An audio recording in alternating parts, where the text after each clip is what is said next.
हम्म। तो कल अपन ने कॉकरोच की मॉर्फोलॉजी कंप्लीट कर ली थी ना। तो चलिए एक बार जरा वापस से देते हैं ध्यान। हमने कहा कि कॉकरोच की सबकी अगर बात करें तो लंबाई कितनी 1/4 इंच से लेकर के 3 इंच। सेंटीमीटर में बोलो तो 0.6 से लेकर के 7.6 सेंटीमीटर लंबाई। फिर कलर कैसा? Black brown. ट्रॉपिकल एरिया में ब्राइट येलो रेड और ग्रीन। नॉकटर्नल है कि डायरनल? ओमनीवोर की कार्निवोर? क्या ये पेस्ट हैं और वेक्टर ऑफ डिजीज? फिर हमने कहा पेरिप्लेनेटा अमेरिकाना की अगर बात करें तो लंबाई 34 से 53 मिलीमीटर लंबाई है। फिर हमने कहा कि बॉडी कितने पार्ट्स में डिवाइडेड? कौन कौन से? हेड, थोरेक्स और एब्डोमेन। फिर अपन ने कहा कि बॉडी पर जो एक्सोस्केलेटन है वो किसका बना है? काइटेन। ये कुछ हार्ड प्लेट्स के फॉर्म में है जिनका नाम स्क्लेराइड। डॉर्सल स्क्लेराइड का नाम, वेंट्रल का नाम और लेटरल का नाम प्लूरा। फिर अपन ने कहा स्क्लेराइड्स के बाद फिर अगली बात अपन ने करी कि यहाँ स्क्लेराइड्स को आपस में कौन सी मेम्ब्रेन जोड़ती है? आर्थ्रोडियल मेम्ब्रेन इन्हें आपस में कनेक्ट करती है। मेम्ब्रेन के बाद फिर अगली अपन ने बात करी। हमने कहा कि हेड में कितने सेगमेंट एम्ब्रियो में? 6। थोरेक्स में और एब्डोमेन में 11। एडल्ट में हेड में सेगमेंट 1, थोरेक्स में 3 और एब्डोमेन में 10।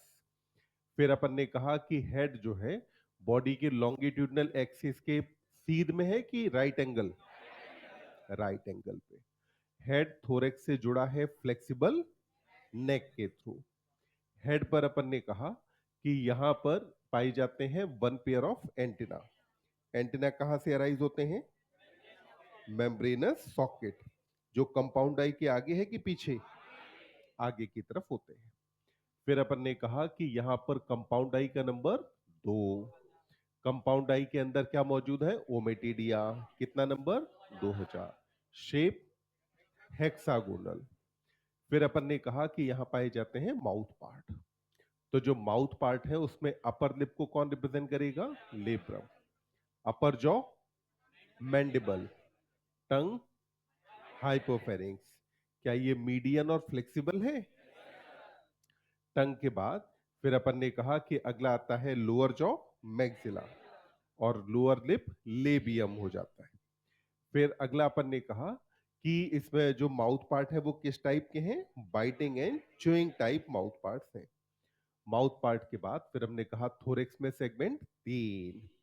प्रोथोरेक्स के टर्गम का नाम प्रोनोटम। क्या नाम था? प्रोनोटम। लेग कितने पेयर? 3 पेयर। हर एक लेग में सेगमेंट कितने? 5। पहले का नाम कॉक्सा, दूसरा ट्रोकेंटर। Femur, tibia, tarsus. पहले का नाम कॉक्सा, दूसरा ट्रोकेंटर, तीसरा फीमर, फिर टिबिया और फिर टार्सस। तो ऐसे 5 सेगमेंट लेग के अंदर पाए जाते हैं। विंग्स कितने पेयर हैं? 2 पेयर। जो 4 विंग है वो कहां से ओरिजिनेट होंगे? और हाइंड विंग? इनमें से लेदरी कौन? ट्रांसपेरेंट कौन? मेटाथोरेसिक। उड़ने में कौन काम आएगा? टेगमिना किसे कहते हैं? मीसोथोरेसिक विंग को अपन बोलते हैं टेगमिना। फिर हमने कहा कि एब्डोमेन जो है उसमें नंबर ऑफ सेगमेंट कितना? 10। हमने कहा फीमेल के अंदर कौन सा स्टर्नम बोट शेप था? 7। किस किस के साथ मिला? 8th और 9th। तो क्या बन गया यहां पर? Genital pouch. इसके एंटीरियर साइड में 3 चीजें, फीमेल गोनोपोर, स्पर्मेथिकल पोर और कोलेटेरियल ग्लैंड। मेल के अंदर जेनाइटल पाउच फॉर्मेशन होता है 9th स्टर्नम और 9th और 10th टर्गम से। इसके पोस्टीरियर साइड की तरफ डॉर्सल साइड में क्या है? एनस। वेंट्रल साइड पे मेल गोनोपोर और ये सराउंडेड किससे है? गोनेपोफाइसिस। फिर हमने कहा कि पाए जाते हैं एनल सर्काई और एनल स्टाइल।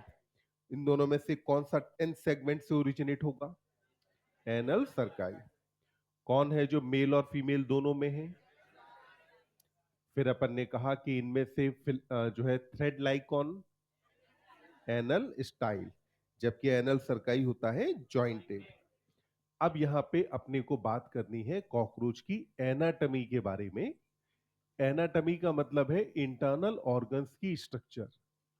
तो इसमें हम सबसे पहले बात करते हैं इसके डाइजेस्टिव सिस्टम के बारे में। तो देखिए, किसी भी एनिमल में अगर आप बात करें तो डाइजेस्टिव सिस्टम में हमेशा दो चीजें पाई जाती हैं। एक तो एलिमेंट्री कैनाल, ये वो जगह है जहां पे फूड का डाइजेशन होना है, और दूसरा एसोसिएटेड ग्लैंड्स, यानी कि एलिमेंट्री कैनाल से जुड़ी हुई ग्लैंड्स। तो डाइजेस्टिव सिस्टम में कितनी चीजें? दो। पहला क्या है यहां? Alimentary canal. तो अपन ने कहा कि पहला हो गया यहां पर एलिमेंट्री कैनाल है जहां फूड का डाइजेशन होगा। डायग्राम निकाल लेना कॉकरोच का। फिर देखिए, एलिमेंट्री कैनाल के बाद दूसरा अपन ने कहा कि आ जाता है एसोसिएटेड ग्लैंड्स।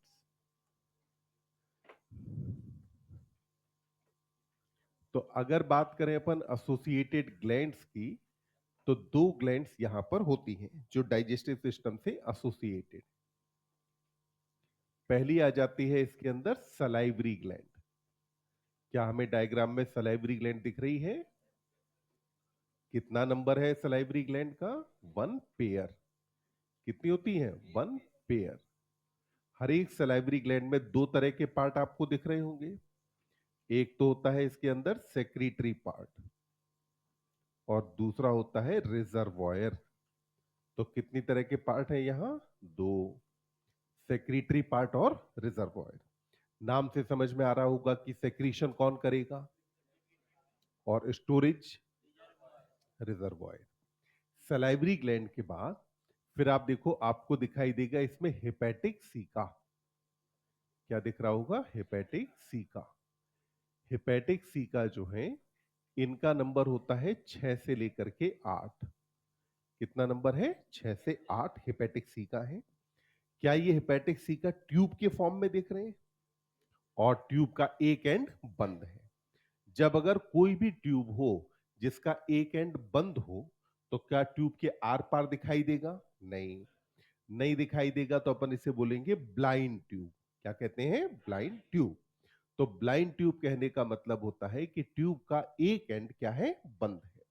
तो अपन ने कहा कि 6 से 8 है, और हेपेटिक सीका होते हैं यहां पर ब्लाइंड ट्यूब। तो ये ब्लाइंड ट्यूब के फॉर्म में होते हैं हेपेटिक सीका।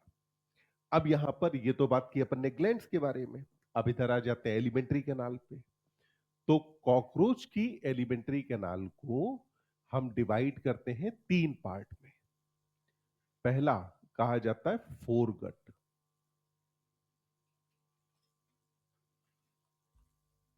दूसरे को कहा जाता है मिडगट। क्या मिडगट को और भी कोई नाम देते हैं क्या? मीसेंट्रॉन। क्या कहा जाता है? मीसेंट्रॉन। देखो, एंटरॉन वर्ड का मतलब होता है एलिमेंट्री कैनाल, और मीस वर्ड का मतलब क्या हो गया? बीच में। तो जो बीच में हो उसका नाम क्या है? मीसेंट्रॉन। तीसरा पार्ट हो गया इसके अंदर हाइंडगट। तो एलिमेंट्री कैनाल के अंदर पार्ट कितने हैं? 3। कौन कौन से हैं? फोरगट, मिडगट और हाइंडगट। अब बात आती है कि भाई कहीं ना कहीं बाउंड्री भी होनी चाहिए। तो फोरगट और मिडगट दोनों के बीच की बाउंड्री बनाता है हेपेटिक सीका। कौन बनाएगा बाउंड्री? हेपेटिक सीका बाउंड्री बनाता है बिटवीन फोरगट एंड मिडगट। मतलब कि हेपेटिक सीका से पहले का पूरा पार्ट फोरगट, और हेपेटिक सीका के बाद वाला पार्ट मिडगट। अब ऐसे ही मिडगट और हाइंडगट दोनों के बीच में देखें तो यहां आपको दिखती है मेलपिगियन ट्यूब्यूल। बोलो, नंबर किसका ज्यादा दिख रहा है? मेलपिगियन ट्यूब्यूल का या हेपेटिक सीका का? मेलपिगियन ट्यूब्यूल जो है, इनका नंबर होता है लगभग 100 से लेकर के 150। तो नंबर कितना हो जाएगा? 100 से लेकर के 150 तक इनका नंबर है। येलो कलर की होती हैं, एकदम पतली पतली सी ट्यूब होती हैं। तो कलर कैसा हो गया इनका? येलो। और क्या मेलपिगियन ट्यूब्यूल डाइजेशन में इन्वॉल्व होती है? नहीं। मेलपिगियन ट्यूब्यूल का काम क्या है? एक्सक्रीशन। मेलपिगियन ट्यूब्यूल का काम क्या? मतलब कॉकरोच की एलिमेंट्री कैनाल से associated part which has no role in digestion of food, तो वो कौन होगा? Malpighian tubule. अब हमने कहा कि यहां पर ये तो अपन ने डिवाइड कर लिया। अब इसके बाद देखिए, कॉकरोच के बारे में हमने कहा था कि ओमनीवोर है, कैनिबलिज्म भी है। अगर अपने साथ वालों को खाएगा तो उनका एक्सोस्केलेटन भी खाएगा। एक्सोस्केलेटन किसका बना है? काइटिन का। काइटिन होता है हार्ड। तो अगर ऐसा फूड खाएगा तो आपको नहीं लगता कि इसकी एलिमेंट्री कैनाल टीयर हो जाएगी? अब अगर टीयर होने से बचाना है तो एलिमेंट्री कैनाल को अंदर की तरफ लाइन किससे करना पड़ेगा? क्यूटिकल से। तो जो फोर गट वाला पार्ट है इसके बारे में अपन कहते हैं that it is lined by cuticle. तो फोर गट को अंदर की तरफ से लाइन कौन करता है? क्यूटिकल। केवल यही वाला पार्ट लाइन होता है, क्योंकि तब तक फूड फिर सॉफ्ट हो चुका होगा, तो आगे यहां पर क्यूटिकल की लाइनिंग नहीं है। तो अपन ने कहा लाइन है क्यूटिकल से। अब इसमें पार्ट कौन कौन से हैं?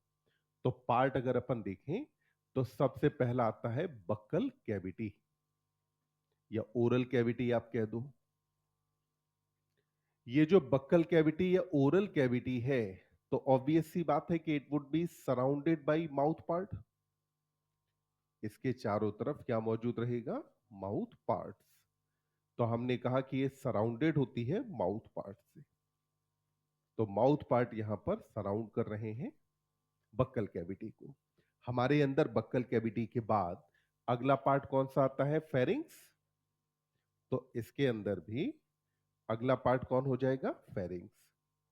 अब फेरिंग्स अपने अंदर कहां? लगभग यहां नेक वाले पार्ट में होती है। तो इसके अंदर तो नेक बहुत छोटी सी है।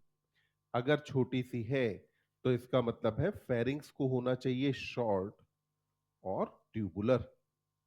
कैसा होना चाहिए? शॉर्ट और ट्यूबुलर। मतलब कि फेरिंग्स छोटा सा है और ये ट्यूब के फॉर्म में है जिससे फूड आगे पास होगा। हमारे अंदर फेरिंग्स के बाद अगला पार्ट कौन सा आता है? ईसोफेगस। तो वही इसके अंदर आ जाता है। यहां जो ईसोफेगस है ये नैरो है। ध्यान दें, फेरिंग्स को क्या कहा गया है? शॉर्ट। जबकि ईसोफेगस को क्या कहा है? नैरो। तो हमने कहा कि ये नैरो है और कैसा होता है? Tubular part. तो इस नैरो ट्यूबुलर पार्ट को अपन ने कहा ईसोफेगस। अब ईसोफेगस आगे अगर आप देखें तो अब ये वाइड हो रहा है ना, फैल रहा है। जब ये वाइड होगा तो अगला पार्ट बनता है जिसको अपन बोलते हैं क्रॉप। क्या कहा जाता है? क्रॉप। ये जो क्रॉप है ये अपन ने कहा कि वाइड सा पार्ट है, और वाइड इसलिए है क्योंकि क्रॉप का काम है स्टोरेज ऑफ फूड। तो क्रॉप क्या करने वाला है? Storage of food. मतलब जैसे हमारे अंदर हमने जितना खाना खाया वो पहले जाके स्टोर कहाँ होता है? स्टमक में। वैसे ही यहाँ पे फूड कहाँ स्टोर होने वाला है? क्रॉप में। अब क्रॉप के बेस पे आपको लगभग हाफ स्फेरिकल सा एक स्ट्रक्चर आपको दिखाई दे रही है जिसको अपन बोलते हैं गिजर्ड, या दूसरा नाम होता है प्रोवेंट्रिकुलस। तो गिजर्ड के लिए दूसरा नाम क्या है? प्रोवेंट्रिकुलस नाम है।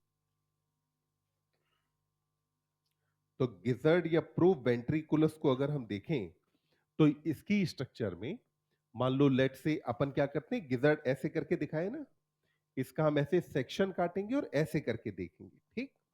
जब ऐसे करके हमने देखा तो गिजर्ड में अपने को एक तो बाहर की तरफ दिखाई देता है कि इसमें ऐसे करके सर्कुलर मसल्स है। ये मसल बेटा सर्किल बना रही है ना। अगर सर्किल बना रही हैं तो हमने कहा कि यहां thick layer of circular muscle है। और इसके अंदर की तरफ यहां जो क्यूटिकल थी, ये क्यूटिकल यहां हो जाती है थिक। क्यूटिकल कैसी हो रही है? थिक होती है। जब ये क्यूटिकल थिक होगी तो ये यहां बना देती है कुछ टीथ जैसी स्ट्रक्चर। तो क्यूटिकुलर टीथ का नंबर यहां होगा 6। कितने क्यूटिकुलर टीथ पाए जाते हैं? 6। तो अपन ने कहा ये 6 हाईली काइटिनस टीथ यहां पर पाए जाते हैं।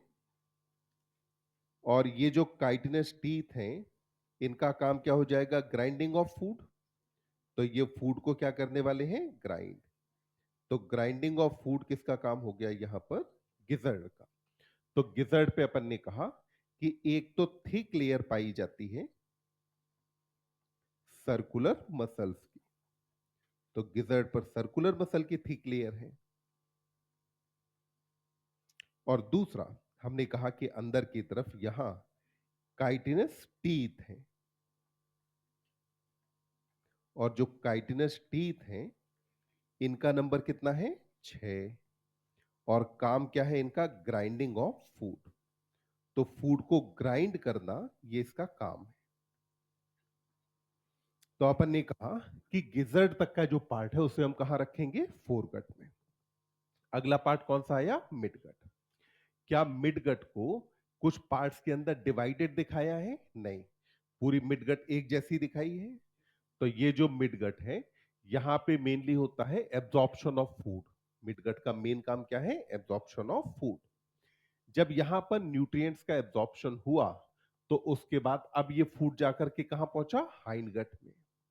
हाइंडगट वाले पार्ट में अगर हम बात करें, तो यहां पर आपको सबसे पहले दिखाई देता है इलियम। क्या दिखाई देता है? इलियम। इलियम वाले पार्ट को अगर आप देखो तो एकदम नैरो सा पार्ट है। इलियम के बाद दूसरा आपको दिखाई देता है यहां कोलन। दूसरा पार्ट कौन सा दिखाई देगा? कोलन। कोलन अगर आप देखें तो ये कंपैरेटिवली वाइड सा पार्ट है। और कोलन आगे जाकर के ओपन किस में हो रहा है? रेक्टम में। रेक्टम का काम क्या हो जाएगा? Storage of faeces. तो यहां पर टेम्परेरी स्टोरेज ऑफ फीसेस होगा। और यही जो रेक्टम है, इट ओपन टू आउटसाइड। बोलो किसके थ्रू ओपन होगा? एनस ना। कल अपन ने बात करी थी ना। तो ये बाहर की तरफ ओपन किसके थ्रू हो जाता है? एनस के थ्रू। तो ये हुआ कॉकरोच के एलिमेंट्री कैनाल। अब आप कहेंगे डाइजेशन कैसा होता है? तो मैं कहूंगा कि आप हेडिंग पढ़ें। एनसीईआरटी आपको एनाटॉमी पढ़ा रही है ना। कॉकरोच में क्या पढ़ाया है? एनाटॉमी। मतलब आपके हिस्से में केवल स्ट्रक्चर आती है कि बस केवल इतना जान लो इसमें होता क्या क्या है।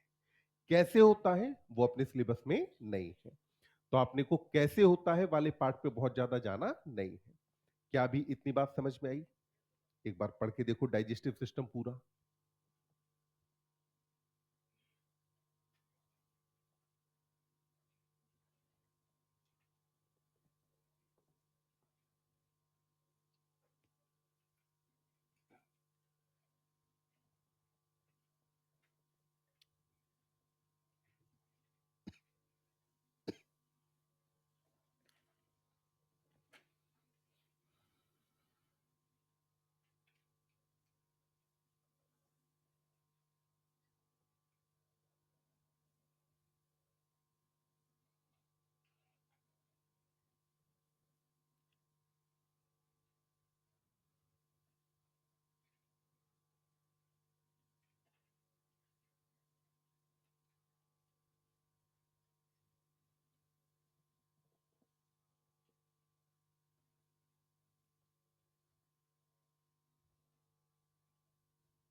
हम्म।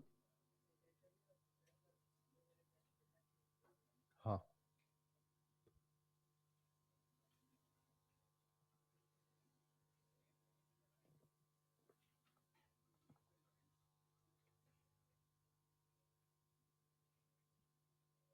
तो हम आगे बढ़ जाएं।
हम्म गेस्ट जो हेपेटिक सी का है, उसे आपने रखा है ग्लैंड्स के अंदर, तो इससे सेक्रीशन आएगा। ये सेक्रीशन फूड का डाइजेशन कराएगा।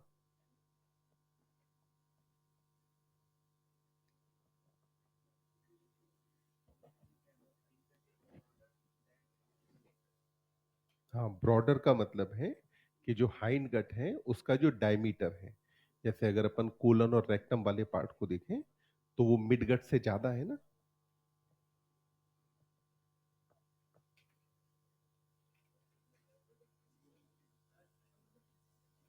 हाँ, रेक्टम का काम टेम्परेरी।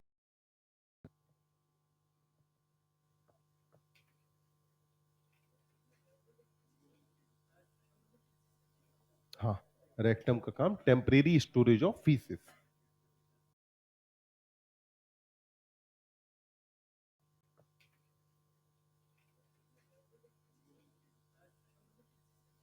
हाँ, रेक्टम का काम temporary storage of faeces. Faeces मतलब कि स्टूल या अनडाइजेस्टेड फूड जो बचेगा उसका टेम्परेरीली स्टोर करना रेक्टम का काम है।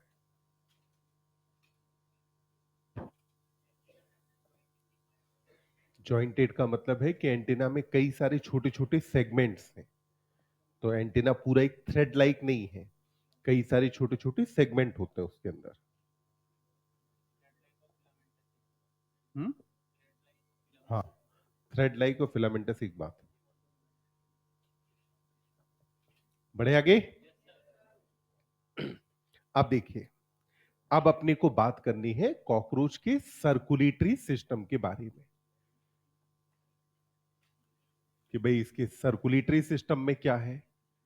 तो अगर आप देखें तो जब हम ह्यूमन फिजियो में यानी कि बॉडी फ्लूइड सर्कुलेशन चैप्टर पढ़ते हैं तो वहां अपन सबसे पहले शुरू कहां से करते हैं? ब्लड से। तो इसके अंदर भी कहां से शुरू कर लो? ब्लड से। इसका जो ब्लड है, ये ब्लड होता है कलरलेस। ब्लड कैसा है? कलरलेस। और अपने अंदर जो लिम्फ होता है वो भी कलरलेस होता है। क्योंकि कलरलेस है तो इसीलिए ब्लड को हम क्या बोल देते हैं? हीमोलिम्फ। तो ब्लड को अपन क्या कहते हैं? हीमोलिम्फ। और ये जो हीमोलिम्फ है, इसके बारे में आपने कहा कि ये है कलरलेस। हीमोलिम्फ कैसा है बेटा? कलरलेस है। बोलो, अगर ये कलरलेस है तो इसका मतलब क्या हुआ? इसके अंदर रेस्पिरेटरी पिगमेंट है कि नहीं? रेस्पिरेटरी पिगमेंट नहीं है। तो क्या ये ट्रांसपोर्ट ऑफ गैसेस कर पाएगा? नहीं। तो मतलब कि ब्लड का कोई भी रोल ट्रांसपोर्ट ऑफ गैसेस के अंदर नहीं है। तो अपन ने कहा कि blood has no role in transport of gases. तो ट्रांसपोर्ट ऑफ गैसेस ब्लड का काम नहीं है। तो ब्लड गैसियस ट्रांसपोर्ट नहीं करता, तो ट्रांसपोर्ट ऑफ गैसेस ब्लड का काम नहीं है। अब ब्लड के अंदर क्या क्या है? तो पहली बात, ब्लड के अंदर रहेगा एक तो प्लाज्मा। ब्लड के अंदर क्या होगा? प्लाज्मा। अब बोलो, जो प्लाज्मा है वो कलर्ड होना चाहिए कि कलरलेस? कलरलेस, तभी तो ब्लड कलरलेस दिखेगा। और दूसरा, इसके अंदर सेल होती है हीमोसाइट। कौन सी सेल है? हीमोसाइट सेल होती है। तो ब्लड के अंदर जो सेल पाई जाती है उसका नाम है हीमोसाइट। और ये जो हीमोसाइट है, it is just like as WBC. किसके जैसी है? डब्ल्यूबीसी। हमारे अंदर भी हम डब्ल्यूबीसी को भले ही व्हाइट ब्लड सेल कहते हैं, पर इसका कलर व्हाइट नहीं होता, होती है कलरलेस है। डब्ल्यूबीसी कैसी होती है? कलरलेस। तो क्योंकि अपन ने कहा कि डब्ल्यूबीसी के जैसी है, तो इसका मतलब हुआ हीमोसाइट भी कैसी होनी चाहिए? कलरलेस। और काम भी डब्ल्यूबीसी जैसा होना चाहिए। अगर डब्ल्यूबीसी जैसा काम है, तो इसका मतलब है कि ये प्रोटेक्ट करेगी इन्फेक्शन से। तो अपन ने कहा कि ये प्रोटेक्ट करती है इन्फेक्शन से। तो ये तो बातें हो गई साहब ब्लड के बारे में कि अपने को क्या क्या बातें पता हो। अब ब्लड के बाद फिर अपन जब बढ़ते हैं चैप्टर में आगे, तो पहले एनसीईआरटी क्या पढ़ाती है? हार्ट। तो अब आ जाते हैं इसके हार्ट पे।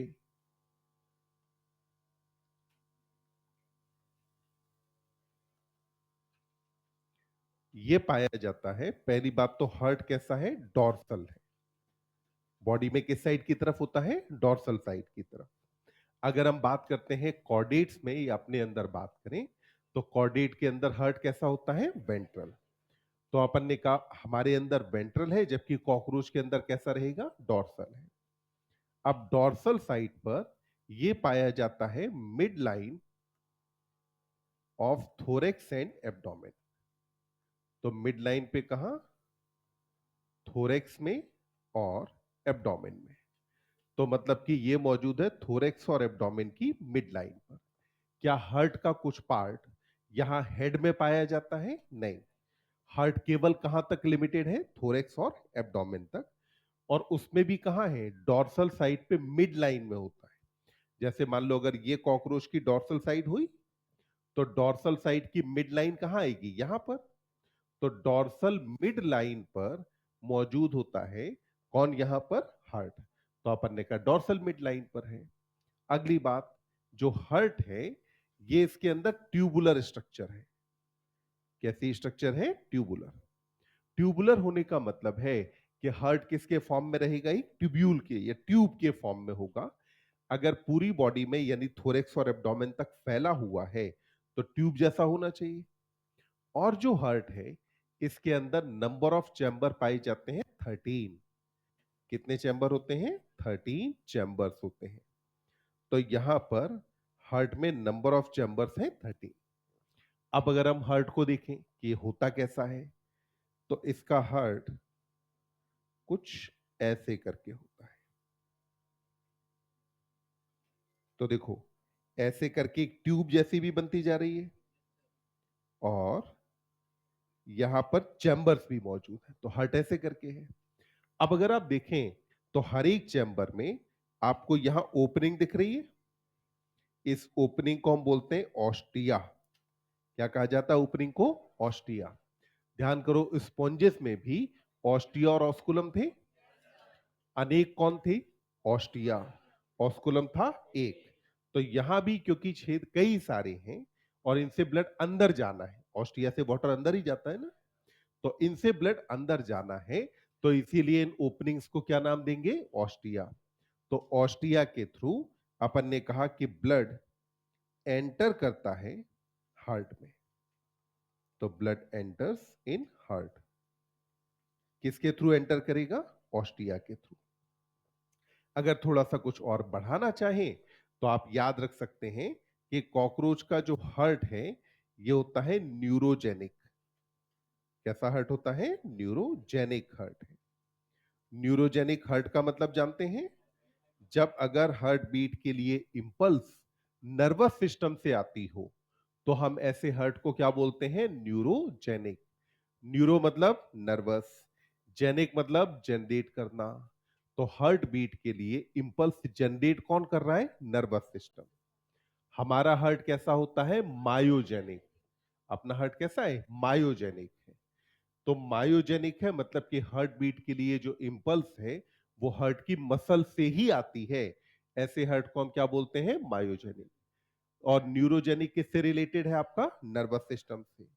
तो किसी भी एनिमल में अगर न्यूरोजेनिक हर्ट हो तो ऐसे हर्ट को अगर आप बॉडी से बाहर निकालेंगे तुरंत ये बीट करना बंद।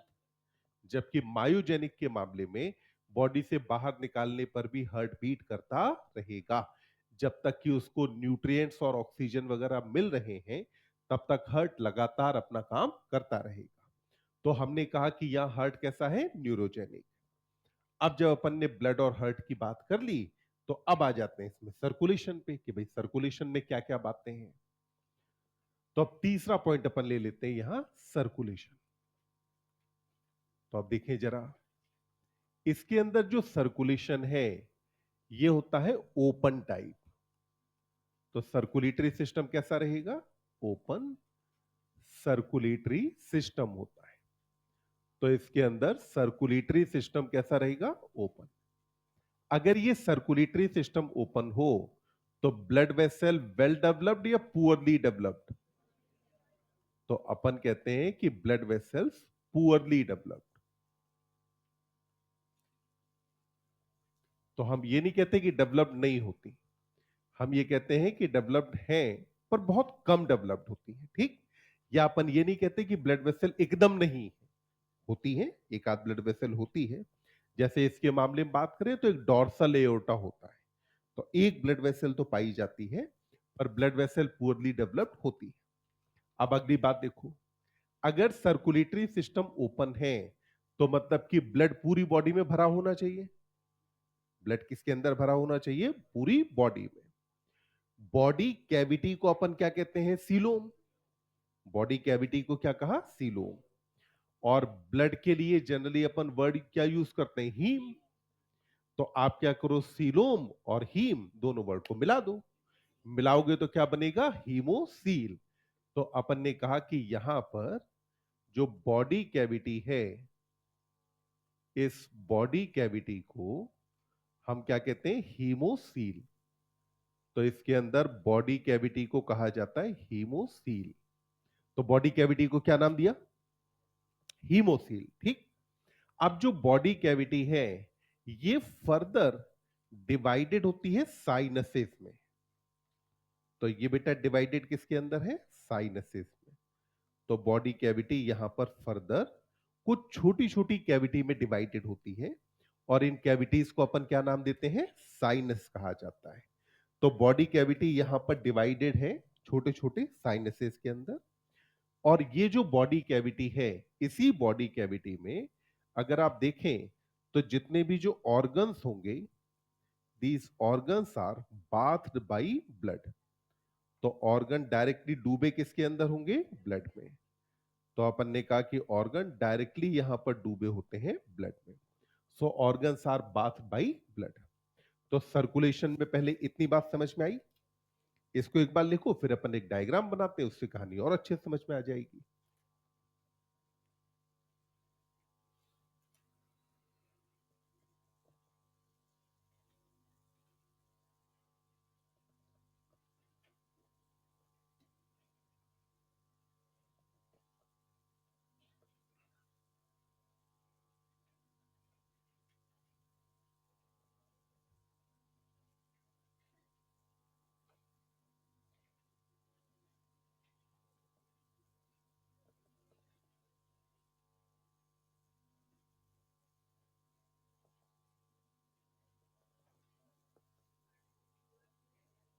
क्योंकि हर ट्यूब के फॉर्म में है ना, ट्यूब जैसी बना रहा है, ये एक ट्यूब जैसी बनी ना, इसीलिए कहते हैं ट्यूबुलर।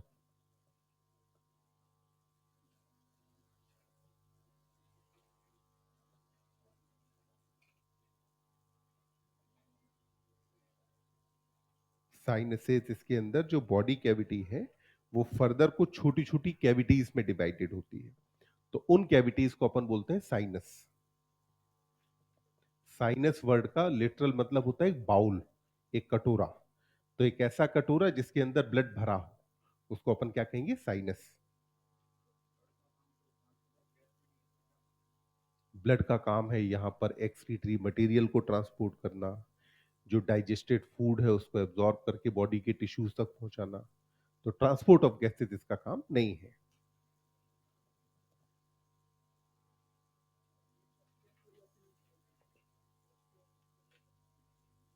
ऑस्टिया,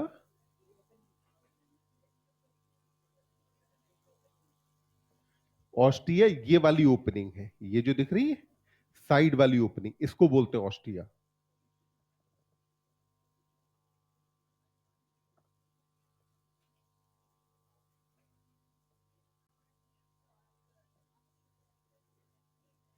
डॉर्सल के बाद बेटा हमने मिड लाइन लिखा था ना शायद। मिड लाइन का मतलब क्या है? जैसे मान लो कॉकरोच ये है, तो ये इसकी डॉर्सल साइड हुई। अब इस डॉर्सल साइड में क्या हर्ट यहां पे है? नहीं, वो डॉर्सल साइड के कहां है? ठीक बीच में। तो उसको अपन क्या कहेंगे? डॉर्सल मिड लाइन, या फिर मिड डॉर्सल करके बोल दीजिए। आगे बढ़े। देखो, अब एक बात थोड़ी सी ध्यान दे लेते हैं। तो लेट्स से ये है हमारे पास एक कॉकरोच।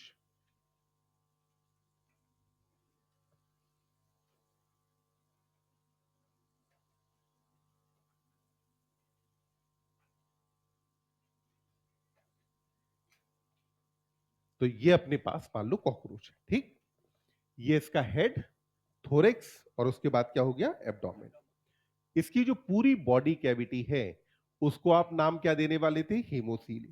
क्या नाम दिया था? हीमो। फिर आपने कहा था कि हीमोसील कुछ छोटी छोटी कैविटीज में डिवाइडेड है। अब जिन कैविटीज में डिवाइडेड है, तो उसके लिए देखो, एक मेम्ब्रेन इधर ऊपर की तरफ है, एक मेम्ब्रेन कहां है? ऊपर की तरफ। मैं यहां पे ये डैश लाइन इसलिए बना रहा हूं क्योंकि इसके अंदर ओपनिंग्स होती हैं। और ऐसे ही एक मेम्ब्रेन यहां पे नीचे की तरफ है। तो कितनी मेम्ब्रेन हो गई? दो। अब ये जो मेम्ब्रेन है जिनके अंदर ओपनिंग्स हैं, इन मेम्ब्रेन्स को हम बोलते हैं डायफ्राम। तो अब बोलो, इनमें से अगर मुझे एक को डॉर्सल डायफ्राम और एक को वेंट्रल डायफ्राम कहना हो, तो ऊपर वाले को मैं डॉर्सल कहूं कि वेंट्रल? डॉर्सल बोल दूं? ठीक। तो अपन ने कहा कि इसको हम नाम देंगे डॉर्सल डायफ्राम। ये सारे नाम आपके लिए याद रखना जरूरी नहीं है। और इसे कहा जाता है वेंट्रल डायफ्राम। अब इसके बाद आप देखो, बॉडी कैविटी तीन छोटी छोटी कैविटीज में डिवाइड हुई। कितनी कैविटीज बनी? तीन। अब जो तीन कैविटीज बनी, एक, दो, तीन।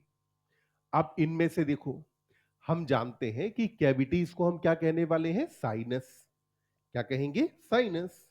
तो अब इनमें से अपन जानते हैं कि हार्ट इधर की तरफ होने वाला है, और इसके अंदर जो नर्व कॉर्ड है वो वेंट्रल साइड की तरफ होती है। तो मतलब नर्व कॉर्ड इधर होने वाली है। तो इसीलिए इस वाले साइनस को मैं नाम दे दूंगा पेरिकार्डियल साइनस। हार्ट के अराउंड है ना, तो हार्ट के अराउंड होने की वजह से इसको मैंने क्या नाम दे दिया? Pericardial sinus. इसको मैंने नाम दे दिया पेरी न्यूरल साइनस। क्यों कहा पेरी न्यूरल? क्योंकि यहां पर कौन मौजूद होगा? Nerve cord. तो ये हो गया पेरी न्यूरल साइनस। और इसको हम बोलते हैं पेरी विसरल साइनस, क्योंकि अब जितने भी विसरल ऑर्गन हैं या बॉडी के इंटरनल ऑर्गन हैं, वो इसी साइनस के अंदर मौजूद होंगे। भाई इधर हार्ट आ गया, इधर नर्व कॉर्ड आ गई, तो मतलब एलिमेंट्री कैनाल यहीं पर होगी। तो मतलब इंटरनल ऑर्गन यहां पर है, इसलिए आपने क्या बोला? Perivisceral sinus. तो क्या हमें समझ में आया कि हीमोसील साइनसेस में कैसे डिवाइडेड है? हीमोसील पूरी कैविटी का नाम है, और फिर ये डिवाइडेड किसके अंदर है? साइनसेस में। अब इनमें से आपने कहा कि हार्ट कहां पाया जाता है? ऊपर वाले में। तो अब जरा देखिए, हार्ट में नंबर ऑफ चैम्बर कितना था? 13। अब गिनना मत। हाँ, डायग्राम में गिनना नहीं है।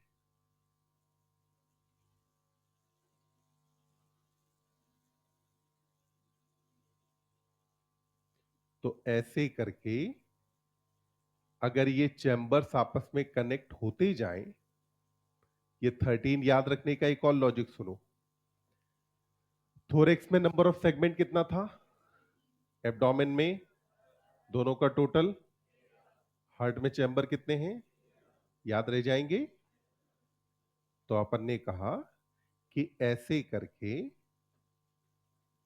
ये लास्ट वाला चैम्बर क्लोज्ड होगा पीछे की तरफ, ठीक। तो ऐसे करके हार्ट किधर पहुंच गया? डॉर्सल साइड की तरफ। अब हार्ट में यहां जो ब्लड का फ्लो है वो होता है बेटा पीछे से आगे की तरफ। ब्लड के फ्लो की डायरेक्शन किधर रहेगी? पीछे से आगे की तरफ ब्लड फ्लो करने वाला है।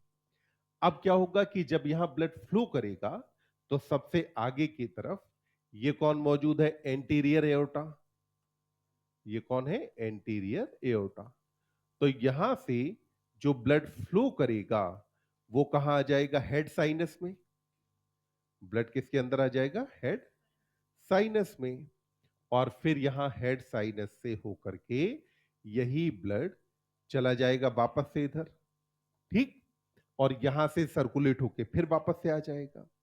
अब एक बात और रह गई इसमें। कॉकरोच में डॉर्सल साइड वाले स्क्लेराइड का नाम क्या था? टर्गम। वेंट्रल का नाम था स्टर्नम। टर्गम और डॉर्सल डायफ्राम के बीच में फैन शेप्ड मसल्स पाई जाती हैं। कैसी मसल होती हैं? Fan shaped. ये जो फैन शेप्ड मसल्स हैं इनको हम बोलते हैं एलरी मसल। क्या कहा जाता है? एलरी मसल। इनका नंबर होता है 12 पेयर। कितना नंबर है? 12 पेयर। तो अपन ने कहा कि यहां पर पाई जाती है एलरी मसल जिनका नंबर कितना है? 12 पेयर। अब आप कहोगे ये तो पंखे जैसी नहीं लग रही हैं। तो भाई जो चाइना में हाथ वाला पंखा होता है वो कुछ ऐसा ही होता है ना। तो अपन ने कहा कि ये वाली मसल का नाम क्या है? एलरी मसल। जो एलरी मसल है उसका नंबर कितना हो गया? 12 पेयर। ध्यान रखना हार्ट के बराबर नहीं है। इसका नंबर कितना पेयर रहेगा? 12 पेयर ऑफ एलरी मसल्स पाई जाती है। तो अब देखने का एक तरीका मैंने आपको बताया कैसे देख सकते हैं। एनसीईआरटी जो आपको फोटो दिखाती है वो आपको ऐसे करके ऊपर से दिखा रही है। तो दूसरा एक देखने का तरीका आपके पास वो है। क्या आपने को इतनी बात समझ में आई? एक बार पढ़ो सर्कुलेटरी सिस्टम। नहीं, एलरी मसल ब्लड सर्कुलेशन में मदद करती है।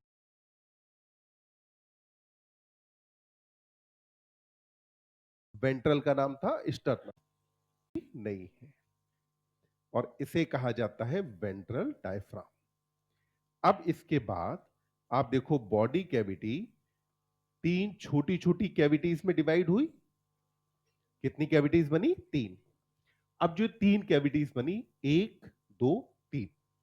अब इनमें से देखो हम जानते हैं कि कैविटीज को हम क्या कहने वाले हैं? साइनस। क्या कहेंगे? साइनस। तो अब इनमें से अपन जानते हैं कि हार्ट इधर की तरफ होने वाला है और इसके अंदर जो नर्व कॉर्ड है वो वेंट्रल साइड की तरफ होती है। तो मतलब नर्व कॉर्ड इधर होने वाली है। तो इसीलिए इस वाले साइनस को मैं नाम दे दूंगा पेरिकार्डियल साइनस। हार्ट के अराउंड है ना। तो हार्ट के अराउंड होने की वजह से इसको मैंने क्या नाम दे दिया? Pericardial sinus. इसको मैंने नाम दे दिया पेरीन्यूरल साइनस। क्यों कहा पेरीन्यूरल? क्योंकि यहां पर कौन मौजूद होगा? Nerve cord. तो ये हो गया पेरीन्यूरल साइनस। और इसको हम बोलते हैं पेरी विसरल साइनस। क्योंकि अब जितने भी विसरल ऑर्गन हैं या बॉडी के इंटरनल ऑर्गन हैं वो इसी साइनस के अंदर मौजूद होंगे। भाई इधर हार्ट आ गया, इधर नर्व कॉर्ड आ गई, तो मतलब एलिमेंट्री कैनाल यहीं पर होगी। तो मतलब इंटरनल ऑर्गन यहां पर हैं। इसलिए आपने क्या बोला? Perivisceral sinus. तो क्या हमें समझ में आया कि हीमोसील साइनसेस में कैसे डिवाइडेड है? हीमोसील पूरी कैविटी का नाम है और फिर ये डिवाइडेड किसके अंदर है? साइनसेस में। अब इनमें से आपने कहा कि हार्ट कहां पाया जाता है? ऊपर वाले में। तो अब जरा देखिए हार्ट में नंबर ऑफ चैम्बर कितना था? 13। अब गिनना मत। हाँ, डायग्राम में गिनना नहीं है।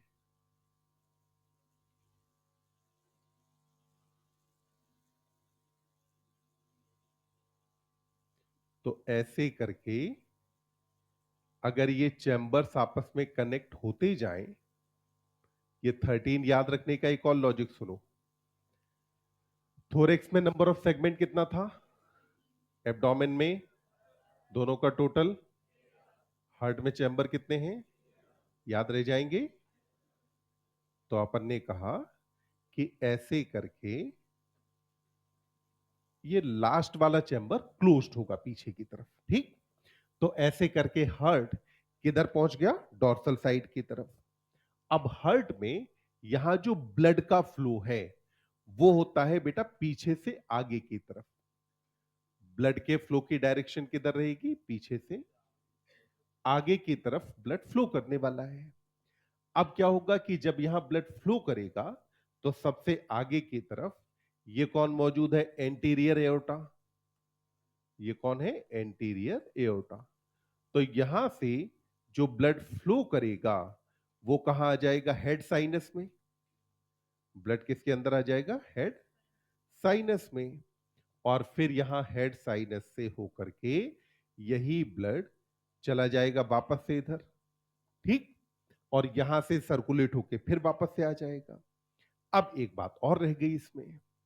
कॉकरोच में डॉर्सल साइड वाले स्क्लेराइड का नाम क्या था? टर्गम।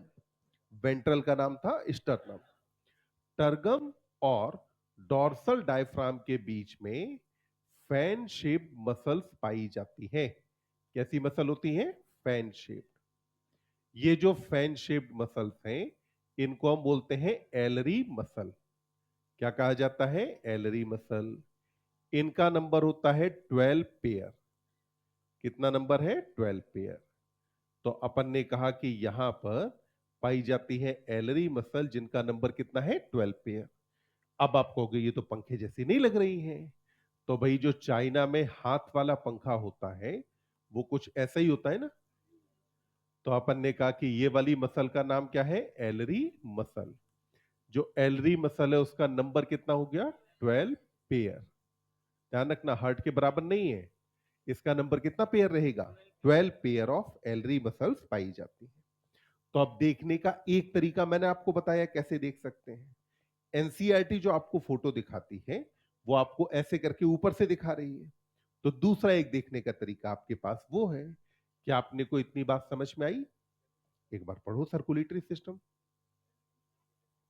नहीं, एलरी मसल ब्लड सर्कुलेशन में मदद करती है।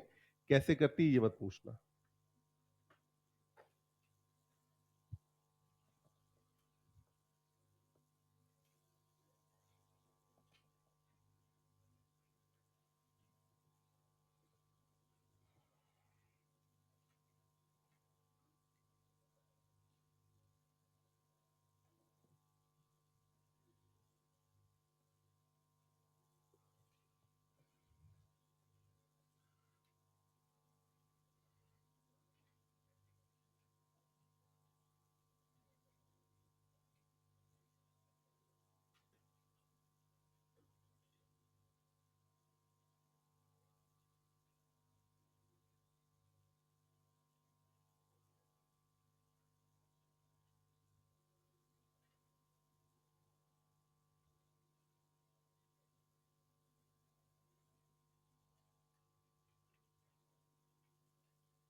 साइनसेस से जब हार्ट में ब्लड एंटर करेगा ऑस्ट्रिया के थ्रू आएगा, एंटीरियर साइड में पंप होगा। हेड साइनस जब भर जाएगा तो वापस से ब्लड कहां पहुंच जाएगा? साइनसेस में।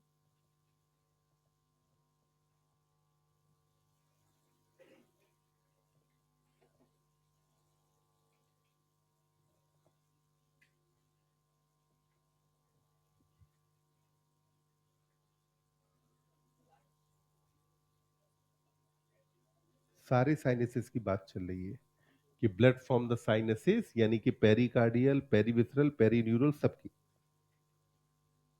एंटर करेगा हार्ट में। और फिर ये पंप होगा आगे, लौट के वापस से पहुंच जाएगा साइनसेस में। मैंने कहा कि हमारे सिलेबस में कैसे नहीं है। हाँ, अगर कैसे होता तो मैं समझा देता कि जाता कैसे है।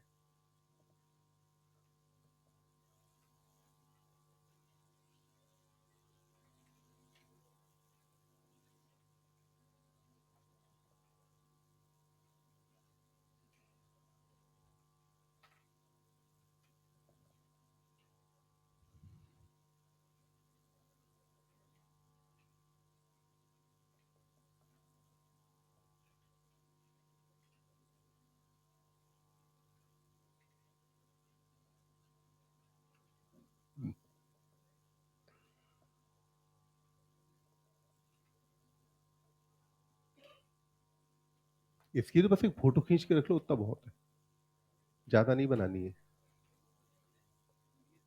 बढ़े आगे।